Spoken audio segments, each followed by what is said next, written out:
Motivated या कोई एक इवेंट बनाने की कोशिश की गई है क्या? ये बिल्कुल ही सारहीन बात है यदि हम ऐसी बात करते हैं तो। इसको बस एक चीज है कि चश्मा आप कैसा लगा के देखते हैं इस पे निर्भर करता है, लेकिन चश्मा आप कोई भी लगाएं, अपने विवेक को सोने मत दीजिए कि उससे आम जनमानस में एक गलत संदेश जाए, है ना। केवल चाहे वो कोई भी पॉलिटिकल पार्टीज हों, उनको इस बात का ध्यान रखना चाहिए कि पॉलिटिकल पार्टी से ऊपर उठ करके हम आम जनमानस का भी हिस्सा होते हैं। और यदि वहाँ के आम जनमानस में से, वहाँ पे अभी कुछ दिनों पहले ही मतलब सरकार परिवर्तन के भी पहले, मैं थोड़े से आगे की बात बताती हूँ, जाना हुआ तो वहाँ पे वाकई में युवा और जो पीड़ित लोग थे वो वास्तव में एक लाइन तो जरूर बोलते थे कि हमारी गलती क्या है। मतलब चाहे काउंटर एक्शन हो, एनकाउंटर एक्शन हो, आम जनता उससे प्रभावित होती थी। ये तो बात हम सब आपके टीवी के माध्यम से जो दर्शक भी देख रहे होंगे वो खुले तौर पे स्वीकार करेंगे।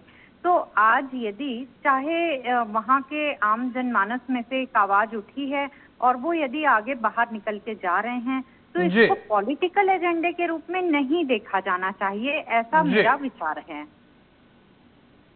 हाँ ठीक है। निशिकांत पांडे साहब, मैं आपके पास दोबारा आ रहा, क्या दोहरा रवैयापन आपको दिखाई देता है? क्योंकि आप नक्सल विशेषज्ञ हैं और खास करके इन मामलों को लेकर ज्यादा जानकारी रखती हैं।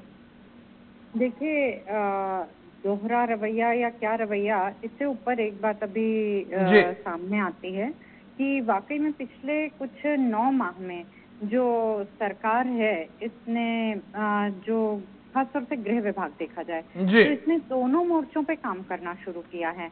हम देखते थे कि इसके पहले भी एक ऐसा था कि हम बात करेंगे, हम बात से समाधान करेंगे, ऐसी कई बातें हम सुनने में आते थे। पूरे 5 वर्ष के दौर में हमने सुना जाना, ऐसा सभी सरकारें अपनी ओर से प्रयास करती हैं कि अपनी अपनी नीतियों के आधार पर माओवाद का खात्मा करें, क्योंकि पहला प्रयास ये होता है कि जो समस्या है उसका उन्मूलन हो सके, चाहे वो किसी की भी सरकार आती है। तो इसी प्रकार से जब ये भारतीय जनता पार्टी की जब सरकार आई और इन्होंने भी एक बात कही, तो इन्होंने दोनों मोर्चों पे डुअल एक्शन एक्चुअली करना शुरू किया।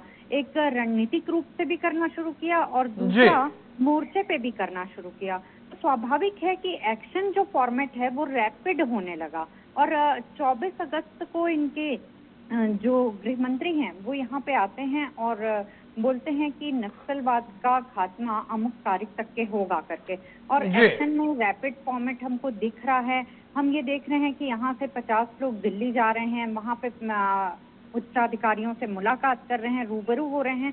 तो वहाँ से जब वो वापस आके यहाँ गांव में संदेश देते हैं तो वाकई हर बात से ऊपर उठ के बताती हूँ कि एक प्रकार की सकारात्मकता का संचार होता है लोगों के बीच में कि हाँ, हमारे बीच से भी लोग बाहर जा सकते हैं। अभी कुछ दिनों पहले विजय शर्मा जी पुरपरती गांव गए थे, दंतेवाड़ा के आगे, तो बीजा वहाँ पे, तो उनका भी एक बात ये सामने आता है कि अरे गृह मंत्री इतने अंदरूनी गाँव में आके बैठ के जाते हैं।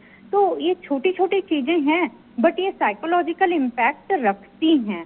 तो इन सब चीजों को हमको ये करना चाहिए कि ये इंटेंशन गुड है, ये कहीं भी किसी मेलाफाइड इंटेंशन से डेविएट ना हो जाए। यदि कोई भी चीज उन्मूलन की ओर अग्रसर हो रही है तो मुझे लगता है राजनीति से ऊपर उठ के हम सबको एकीकृत होकर के काम करना चाहिए इस पे। ठीक।